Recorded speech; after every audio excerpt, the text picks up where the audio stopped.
Salut tout le monde, c'est Elodie. Bienvenue sur ma chaîne dédiée à l'économie domestique et à la propreté de la maison. On passe tout de suite au sujet.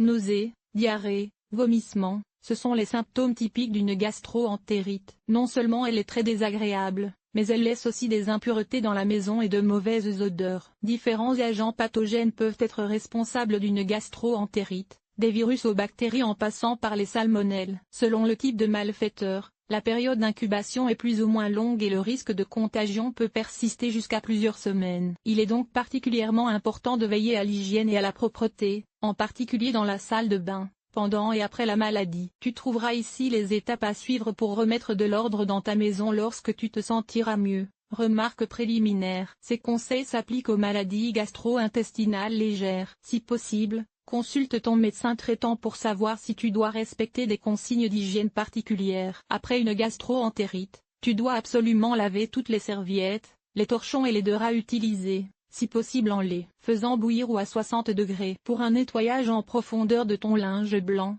les Coral 3 in 1 Cap White Plus conviennent par exemple. 1. Le grand lavage. Tout d'abord, après avoir surmonté la maladie, ouvre les fenêtres et les portes et chasse les mauvaises odeurs en respirant beaucoup d'air frais. Tu peux aussi utiliser des sprays d'ambiance ou des bougies parfumées ou un diffuseur de parfum avec une huile parfumée fraîche de ton choix, comme la menthe par exemple. Pendant que tu aères fortement, tu ramasses le linge usagé. Les draps, toutes les serviettes utilisées, y compris les torchons, sont très importants. Dans la mesure où les instructions d'entretien le permettent, tu laves tout cela comme linge à bouillir ou à 60 degrés minimum. Si seulement 40 degrés sont possibles, ajoute un nettoyant hygiénique pour que les bactéries et les germes soient vraiment éliminés. 2. Nettoyage minutieux de la salle de bain. Tu as probablement beaucoup utilisé ta salle de bain au cours des derniers jours ou des dernières semaines et elle devrait maintenant être nettoyée intensivement. Tu peux utiliser soit un nettoyant antibactérien pour salle de bain, soit un nettoyant au vinaigre. Le vinaigre a également un effet antibactérien et lutte contre les odeurs désagréables. Équipé du nettoyant pour salle de bain et d'une éponge de nettoyage, tu t'occupes du lavabo, de la douche ou de la baignoire. Veille à bien nettoyer tous les robinets et les poignées de la salle de bain. Tu nettoieras également les toilettes de manière intensive. 3. Nettoyage approfondi de la cuisine. Ton appétit n'a probablement pas été très grand ces derniers temps, mais tu devrais tout de même faire un bon nettoyage de ta cuisine. Commence par mettre la vaisselle utilisée dans le lave-vaisselle ou lave-la à la main. Regarde également dans ta cuisine si tu as déjà mangé ou touché la moitié de la nourriture. Pour plus de sécurité, tu peux les jeter dans les déchets organiques s'ils ne peuvent pas être lavés. Ensuite, prends un nettoyant antibactérien ou au vinaigre et nettoie toutes les surfaces et les poignées des armoires avec ce produit. Et une éponge de nettoyage. 4.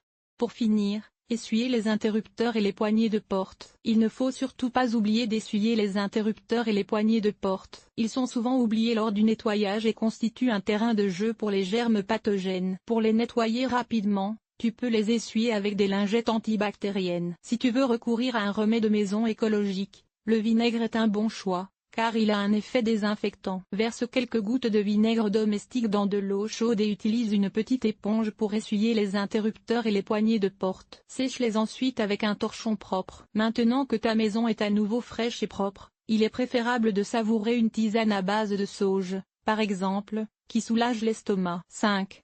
Nettoyage de la chambre à coucher après une gastro-entérite. Conseils et instructions. Après une gastro-entérite, il est important de nettoyer votre chambre à coucher en profondeur afin d'éliminer les germes et de rétablir un environnement sain. Commencez par laver les draps, les têtes d'oreiller et les couvertures à haute température afin de tuer les bactéries. Désinfectez les surfaces fréquemment touchées, comme les poignées de porte, les interrupteurs et les télécommandes, avec un désinfectant approprié. Passez l'aspirateur sur le sol et essuyez-le avec un produit nettoyant pour éliminer les germes. Aérez régulièrement la chambre à coucher pour faire entrer de l'air frais et renouveler l'air ambiant. Cet article a-t-il été utile? Comment et où préfères-tu acheter tes produits ménagers? Lire la suite détartrer facilement le pommeau de douche, éliminer le tartre urinaire. Conseils simples et remèdes maison. Nettoyer correctement les brosses à dents manuelles et électriques. Lifehack. Nettoyer avec une visseuse sans fil. Comment bien nettoyer les robinets, éliminer les taches de calcaire, nettoyer la salle de bain en toute simplicité. Comment nettoyer correctement les toilettes. Nettoyage extérieur, nettoyer la salle de bain, laver le sol et